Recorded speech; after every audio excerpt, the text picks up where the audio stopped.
Let me start by reminding us of the setting of my main episode, which is, of course, as Tom said, chapter 207 of book 1. Cyrus, you recall, has come to the banks of the Araxes River in an effort to conquer the Massagettai, who live on the other side. Up to now, he's had only success in his conquests, and, says Herodotus, he'd become confident of continued success.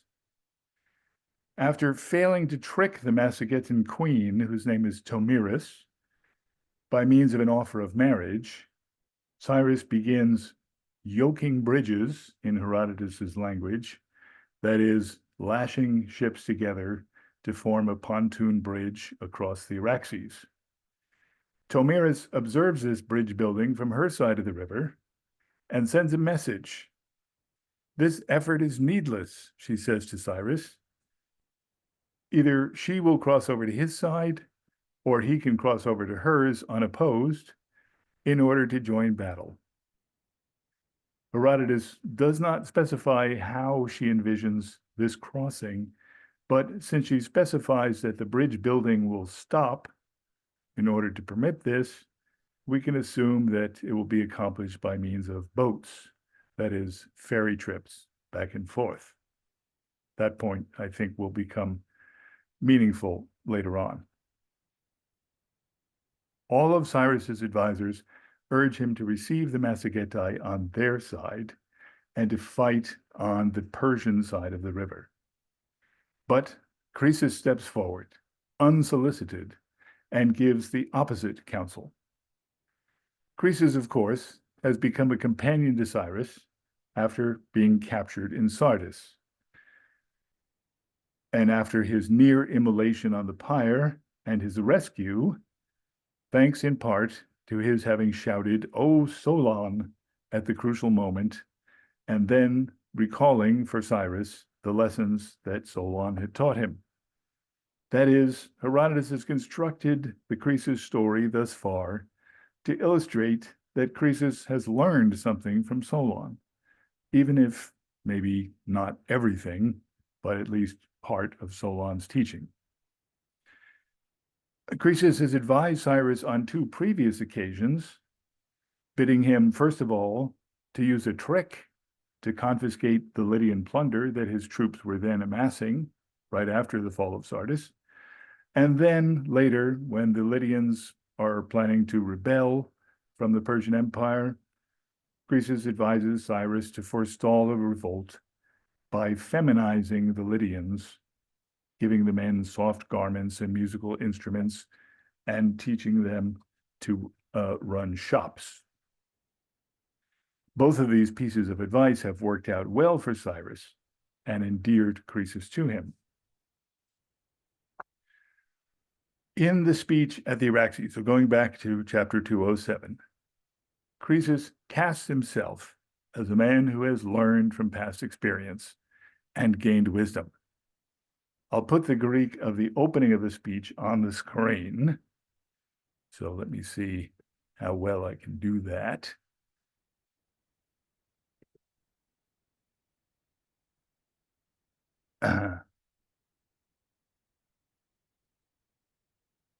All right, is that up there?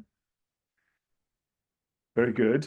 And I'll read the translation of Andrea Purvis in the landmark Herodotus.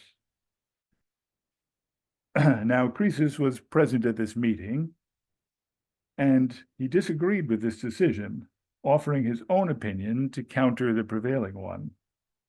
"Sire, you know, as I told you earlier, that since Zeus gave me to you, I would always strive to the best of my ability to avert any harm to you and your house that I could envision. My suffering, though joyless for me, has taught me many lessons. Ta demoi pathemata, eonta akarita, mathemata gegone."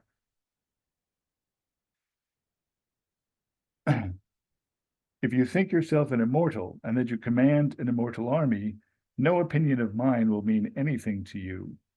But if you realize that you are a human and command an army of human beings, Consider first that there is a cycle in human affairs, and as it goes around, it does not permit the same person to enjoy good fortune forever.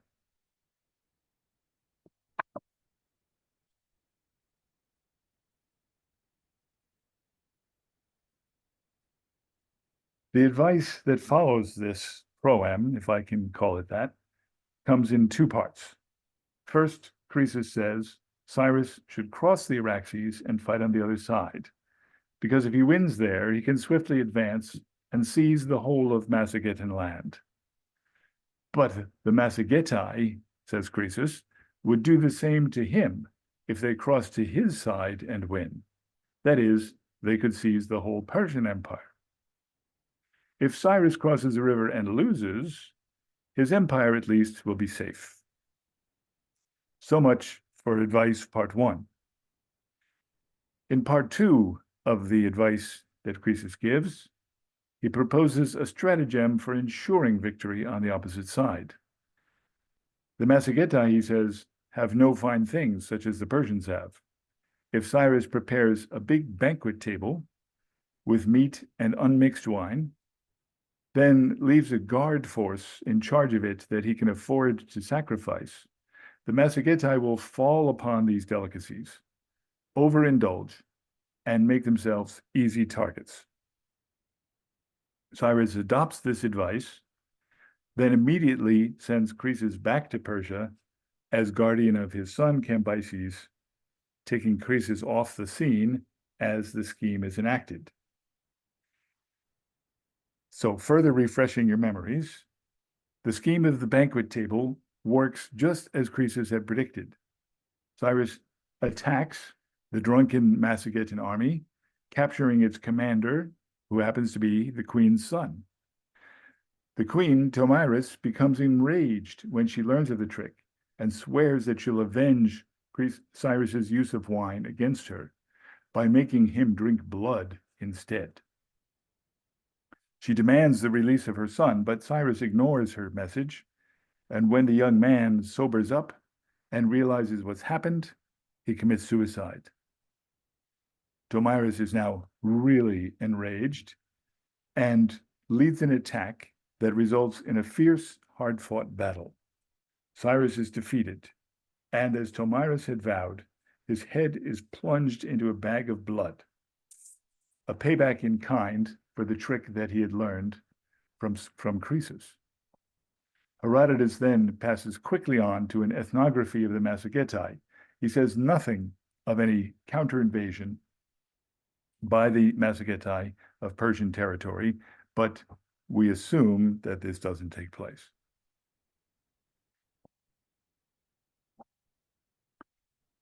What's curious, what has puzzled interpreters, is that Herodotus seems to have set up the death of Cyrus in such a way that it can be indirectly, or perhaps directly, traced back to part two, well, really to both parts of Croesus's advice.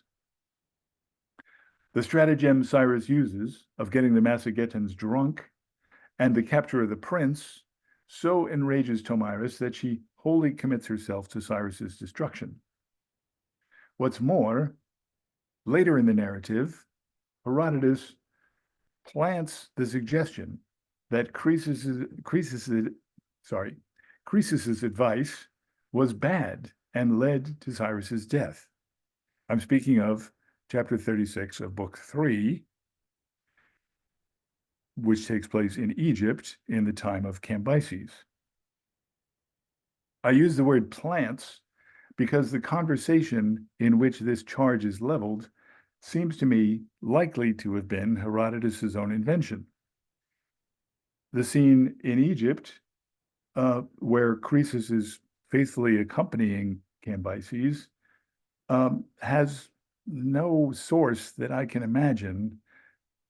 The Greeks generally did not have any tradition that Croesus survived the fall of Sardis, apart from Herodotus, and in Bacchylides, we hear that he did not survive. So if there's places where Herodotus is freely inventing, I think this has to be one of them. Cambyses concludes his angry speech, in which he claims that Croesus really killed his father, by trying to kill Croesus, shooting him with a bow and arrow. But Croesus escapes, and the two are later reconciled.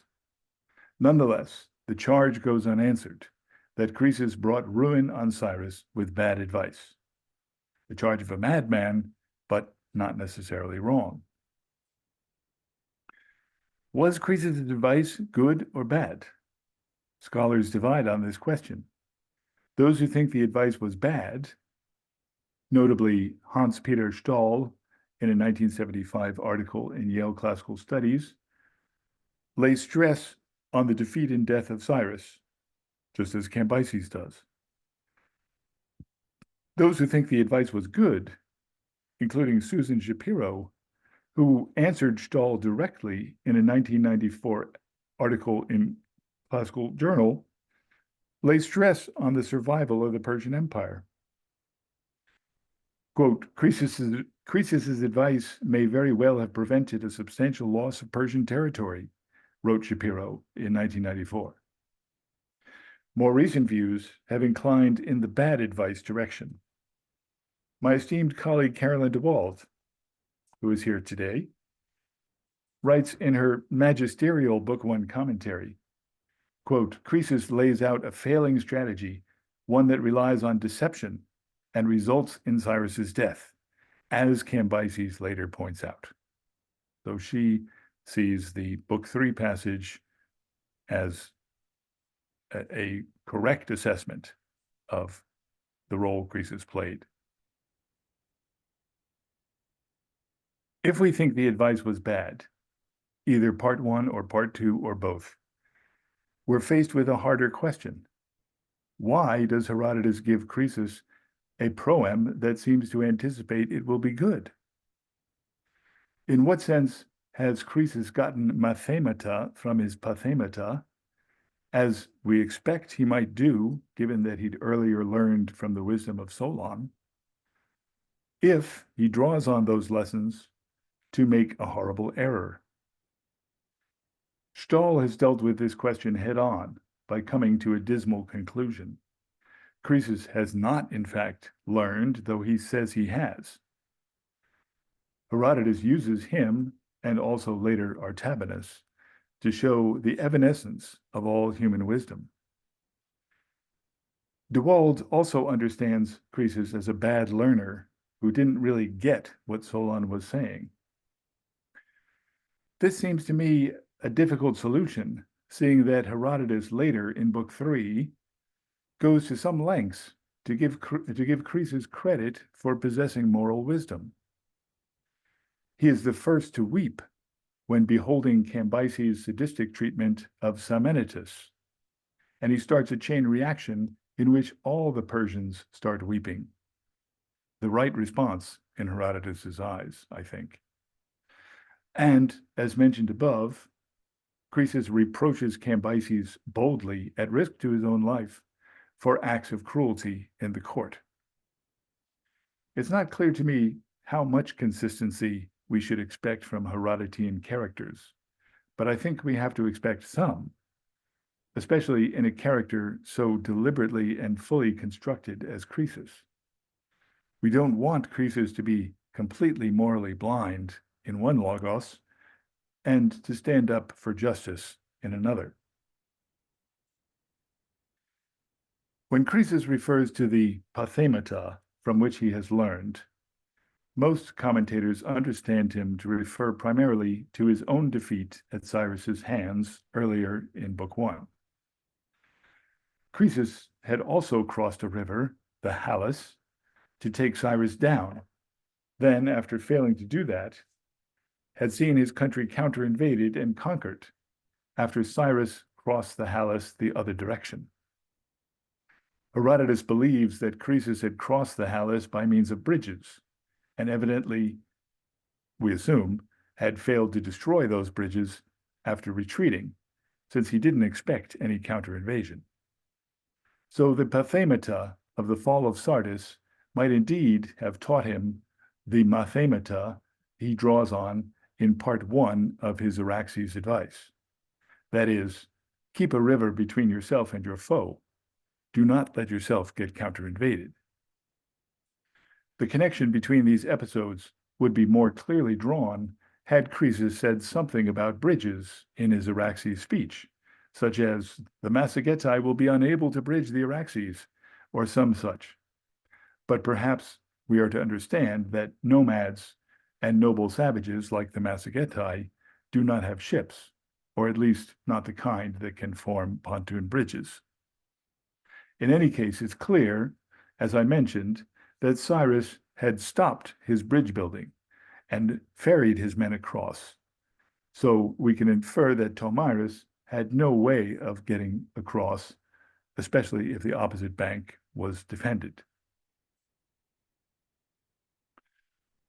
Just as the Araxes crossing looks back to Croesus's crossing of the Halys, and Cyrus's crossing the other direction, so it also looks forward, more consequentially, to Persian crossings of the Bosporus in Darius's invasion of Scythia, and of the Hellespont in Xerxes' invasion of Greece.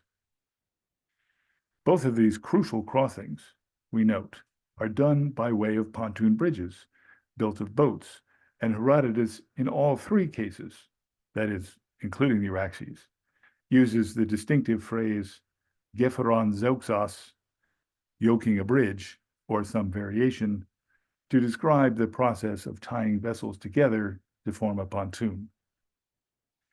All three crossings, moreover, the Araxes, the Bosporus, and the Hellespont, are continental in nature, bringing Persian armies from Asia into Europe. This point is obvious in the case of the Bosporus and the Hellespont, but less so to us anyway, in the case of the Araxes. Yet Herodotus makes clear in the geographic excursus that directly precedes the Massagetan Logos that the Araxes forms a boundary between Europe and Asia, extending as it does the latitudinal line of the Mediterranean into the farthest east. Remember, Herodotus thinks of Europe as going all the way east across the top of the northern half of the inhabited world. Continental crossings, of course, are more serious matters than other river crossings, and each of the Persian kings who make them meet with failure on the opposite side. Though Darius, of course, escapes back to Asia with his army intact. This patterning, the three river crossings leading to three failures, is underscored by Artabanus in Book 7, when, in an effort to dissuade Xerxes from crossing into Europe, he recalls the earlier episodes of Cyrus against the Massagetae and Darius against the Scythians, also adding, for good measure, an episode that comes in between these two, Cambyses' campaign against the Ethiopians, another Persian failure, but one that does not involve crossing a water boundary.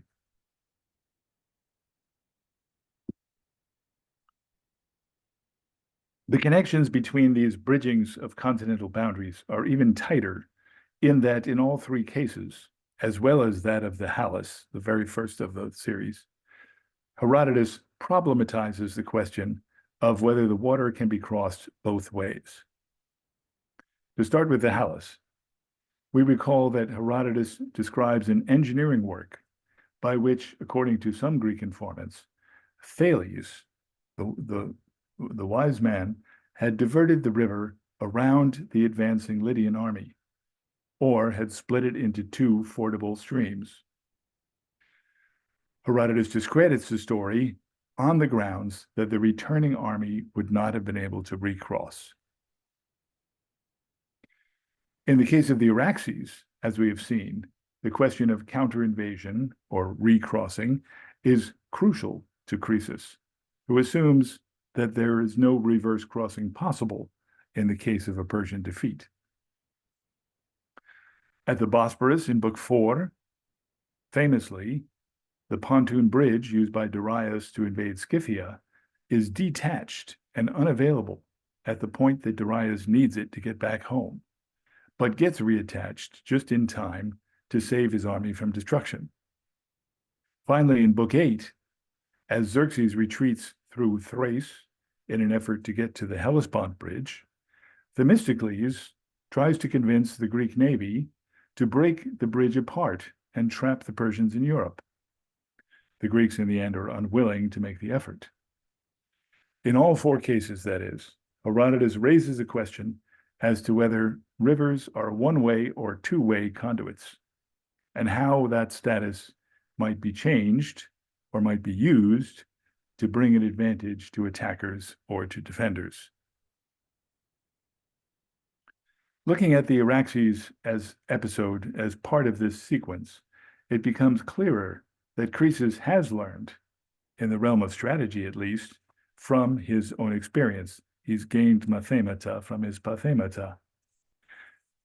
Sardis was taken because of a two-way river that he had failed to make one way.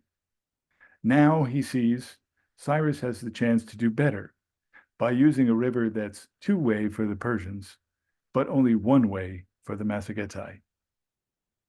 Again, we would have liked Herodotus to bring out the point more clearly by having Croesus mention the presence or absence of bridges as part of his speech of advice.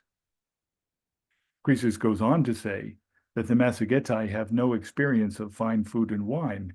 He might first have mentioned they have no ships to use as pontoons, or for that matter, as ferries. But part of my argument here, I'm stepping out on a limb, I realize, is that Herodotus is doing so much thematic work in the Araxes speech, weaving together so many ideas, that he's less fully in control here than elsewhere. The complexity of his narrative results in of his narrative task results in a certain raggedness. When so many balls are in the air, one or two inevitably get dropped. The river crossings I've mentioned are also linked by their interest in technology as a way to master nature. The Halys may or may not have been diverted by Thales. Herodotus thinks it wasn't. But the fact that such a brilliant man, a man who can predict eclipses, was credited with the feat is surely significant. At the Araxes, Herodotus specifies that the Persians built towers on the ships that they used as pontoons. For what purpose, he does not say, but he seems impressed by the innovation. At the Bosporus and Hellespont, we hear that the peoples known for engineering prowess, Samian Greeks, Phoenicians, and Egyptians, were put in charge of bridge building and, in the latter case, of making the enormous cables used to bind the Hellespont bridge together. I might add here the example of the crossing, or rather the taming, of the raging Gindis River by Cyrus in Book 1, which involved splitting one channel into 360, a number that suggests mathematical precision, as though he'd measured the rivulets with a protractor. One could go further and speak of man-made canals, another place where engineering prowess and innovation come into play, but I'll leave that aside in the interest of time. It's a commonplace that river crossings in Herodotus demonstrate hubris, and continental crossings do so more than others. The parallel is often drawn, as I have drawn it myself, between the way that Herodotus treats the Hellespont crossing and Aeschylus's mythic treatment in the Persians. But I think the thesis needs to be qualified by saying this. Herodotus greatly admires cleverness and ingenuity, including when it results in new ways to cross rivers. He gives a huge salute to Mandrocles, the Samian Greek who first bridged the Bosporus, by quoting the honorific four-line inscription he'd seen in the Samos Haraeum, celebrating that engineering achievement. He's aware, of course, that arrogant rulers can force their will on nature, as Xerxes does by whipping and insulting the Hellespont. But his viewpoint is only in part Aeschylean. He can admire a bridge, even while castigating an overwrought builder.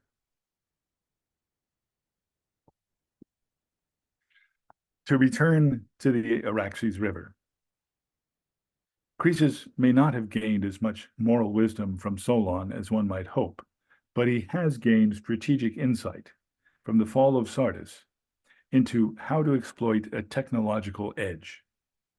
In fact, his search for such edges, places where cleverness can better the odds, has been a hallmark of his character from the start. His own campaign against Cyrus, we recall, is preceded by a remarkable episode in which Croesus tests the oracles of the Greek world to see which one knows precisely what he is doing on a given day. When Delphi is proven to have this knowledge, Croesus asks the Pythia what will be the outcome if he attacks the Persians. Of course, as we know, his effort is doomed to fail, since humans can't be allowed to know the future with certainty. What's relevant here to the later Araxes speech is the characteristic use of cleverness to gain an edge in warfare, indeed to gain a guarantee of the outcome. Winemaking is, of course, another place where Persia has a technological edge over distant peoples.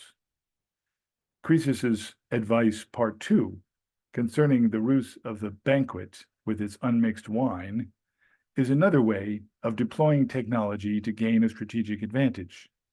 Exactly what angers Tomiris so greatly when she learns what has happened. With part 2 of the Araxes advice, we've entered a different Herodotean pattern, that of the confrontations between culture peoples and nature peoples, a clash that the nature peoples generally win, as they do in this case. This is what makes Croesus's Araxes speech so hard to interpret, in my view. Herodotus has made it an intersection of several different thematic strands, an exceptionally rich narrative nexus. I haven't even mentioned the wise advisor motif, which is the first place that many interpreters would go in looking at this episode, or the gender issue that Croesus raises when he goads Cyrus that it would be shameful for him to yield ground to a woman. There's certainly much to be said on both of those scores, but I won't get into that here. Let me close by bringing in one other narrative pattern that's present at the Araxes, the tragic pattern in which one brings on one's own fate by trying to escape it. Once again, Herodotus has already attached this pattern to Croesus earlier in Book 1, in the story of the death of Croesus' son. As we recall, Croesus dreamed that his son would die by an iron weapon. So he went to enormous lengths to protect him from all such blades. When the young man demanded to be sent on a boar hunt, Croesus insisted that his protege, Adrastus, accompany the youth in case any thieves or bandits attacked him en route. Of course, it was then Adrastus who cast the fatal spear that took the young man's life. The beautifully constructed story reads like a mini tragedy, a reminder that Herodotus and Sophocles, the author of Oedipus, the Oedipus Rex, where this pattern is most clearly seen, were apparently good friends. In part 2 of his advice to Cyrus at the Araxes, Croesus recommends the use of wine to incapacitate the Massagetan army. It's not a noble strategy, certainly not the sort of thing that we want a student of Solon to advocate. But I'd argue that Herodotus is after a different goal here than showing Croesus's moral development. He wants the death of Cyrus to come about through a tragically patterned sequence of events. Cyrus is already fated to die before he engages the Massagetai. Herodotus tells us this in his discussion of a dream that Cyrus has directly after he crosses the Araxes. But how fitting in tragic terms if his death results from an overly zealous effort to survive. The trick of the wine is a good trick, militarily speaking. It works like a charm. No one could have foreseen that Tomyris would be so incensed by it as to wholly commit herself to Cyrus's destruction, or that the captive prince, who might have been a highly effective hostage, would take his own life. The very device that was meant to ensure victory instead brings about defeat. The Cyrus Logos, which began with the tale of baby Cyrus's miraculous survival, ends on a suitably Sophoclean note. Cyrus dies as he had lived, a child of fate. I'm suggesting that in the speech that Herodotus gives to Croesus at the Araxes, Herodotus has partly sacrificed consistency of character to the larger needs of narrative structure. He hasn't forgotten that Croesus was once a convert to Solon's wisdom. He tips his hat to that history with the sentence, or two sentences, admittedly rather shallow ones, about how human affairs are governed by a wheel. But he also holds on to his sense of Croesus as a risk management expert, the sort of person who games the system in order to better his odds. By an elegant tying together of narrative strands, he brings this risk management trait into a larger framework in which the very effort to minimize risk is the thing that exposes the risk taker to harm. In this case, the harm falls not on Croesus himself, but on Cyrus, who's been preconditioned by previous consultations to act on Croesus's advice.